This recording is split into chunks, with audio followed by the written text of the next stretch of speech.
week we did our fall planting. We planted broccoli, cabbage, and mustard greens. When the food is harvested, it will be donated to our local food pantry. 1 year ago, I challenged the students to become involved and make a difference in their community and learn the joy and satisfaction that comes with working with your fellow Alabamians to make progress in our great state and a better place to live. You took that challenge to heart, and your project that you created is growing community leaders. And young people, leadership is one of the most important qualities that you can develop as you progress through life. Developing strong leaders today ensures us of having quality leaders for the future. And it makes me proud to see that Westside Elementary has made this such a high priority. The Growing Community Leaders Project and your impressive community garden truly reflects the spirit of the Alabama Bicentennial. And I hope you'll continue to inspire us and show us ways that we can make our state even a better place. It's been exciting, and all the excitement with the chilies and the band and the young garden club members who are growing good food. Y'all are building community leaders, and that's important. So I'm having a good time. And thank you. Thank you.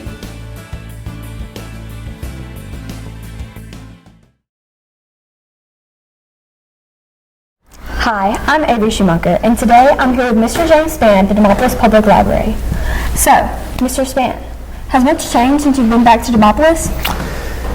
Yes, a lot has changed. First off, the school's in a different place. I've been gone 30 years, so in 30 years a lot's going to change, but the nice thing that hasn't changed, the people here are so nice and so caring and so loving. The people, that's what makes this place special. So that hasn't changed, but a lot of other things have. So, are you excited to be back for the pageant? You know, I am, and I'll be honest with you. Can I tell you a secret? This is a secret. I mean, I'll have to break your legs if you tell anybody.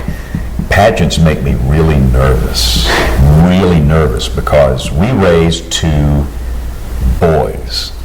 I know nothing about teenage girls, so I will say the whole thing makes me a little nervous, but at the same time, I've been doing this for a long time. I think the first time I emceed a Miss Christmas on the River pageant was in 1986. That's a long time ago. So the fact that I've done it for a long time is comforting. And the moms and the dads are always really nice. The one thing I will never do, guess what I'll never do? Judge.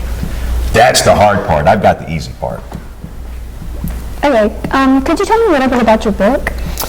Yeah, so I wrote a book for 2 reasons. I've been doing weather professionally for 41 years, and I've worked a lot of historic weather events, and I wanted to write about those. I just didn't want all these things in my mind to go away. The biggest event was April 27, 2011. This is when 62 tornadoes came through the state, and it killed 252 people, and I wanted to write about that, all these other historic weather events. And then I wanted to chronicle my life. I am from a small town in South Alabama called Greenville, and my dad abandoned me and my mom when I was in 2nd grade. He left in the middle of the night, never paid child support, so I was a kid that was broke, hurting, and life was really hard. And I wanted to write about the journey from that time in my life, and it was a really hard time to where I am today. And any success I've had, I wanted people to understand that you can be successful too, even if you have very difficult circumstances, and a lot of people do. Well, I know you've definitely come a long way.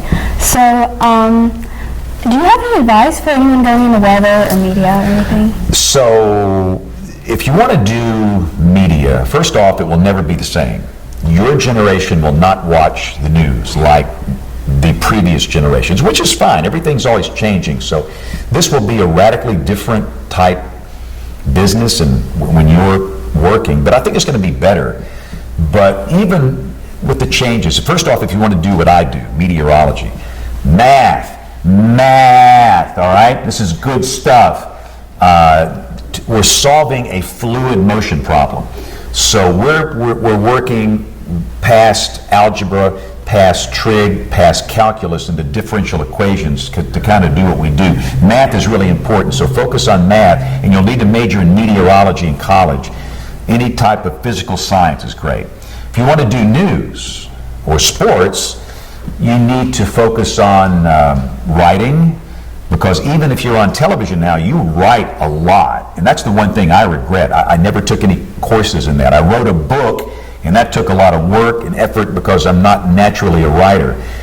But focus on writing, focus on communicating with people that are different than you, that are older than you, that don't look like you, and learning as much as you can about everything and have a natural curiosity about things.